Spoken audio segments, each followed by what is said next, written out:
சரி, பிசாசு எப்படி கெடுக்கிறாங்க பாருங்க. இவ்வளவு ஆளுகையில் இருந்த மனுஷனுடைய வாழ்க்கையை எப்படி கெடுத்தாங்கிறத கொஞ்சம் கவனிங்க. நல்லா எப்படி வர்றான் பாருங்க. வந்தவன் அவன் சொல்ற ஸ்டேட்மெண்ட்டை கவனிங்க. அவன் சொல்லுகிறான், நீங்கள் தோட்டத்தில் உள்ள சகல விருட்சத்தின் கனியும் புசிக்க வேண்டாம் என்று தேவன் சொன்னது உண்டோ? இப்ப வாஸ்தவ 1ஆம் வசனத்துல இருக்குது. அது நான் சொல்லது, என்ன பார்க்காதீங்க.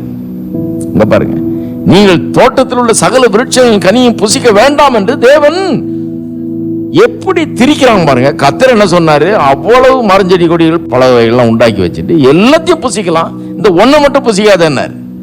இவன் அப்படியே டோட்டலா திருப்புறான் பாருங்க. சகல விருட்சத்தின் கனியும் புசிக்க வேண்டாம் என்று சொன்னது உண்டோ? அப்படியா சொன்னார் அவரு? அதாவது எடுத்த எடுப்பிலேயே கடவுள் ரொம்ப கடினமானவர். அவரை மாதிரி ஒரு கஞ்சத்தனமானவர் பார்க்க முடியாது.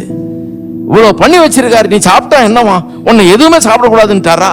இவ்வளவு இருக்குது, ஒண்ணுமே சாப்பிடக்கூடாதுன்னு சொல்றாரா ஒண்ணு அப்படிங்கிற மாதிரி கேட்கிறான். பிசாசினுடைய தோற்றத்தை இங்க நல்லா பாத்துங்க. பிசாசு எப்படிப்பட்டவன்.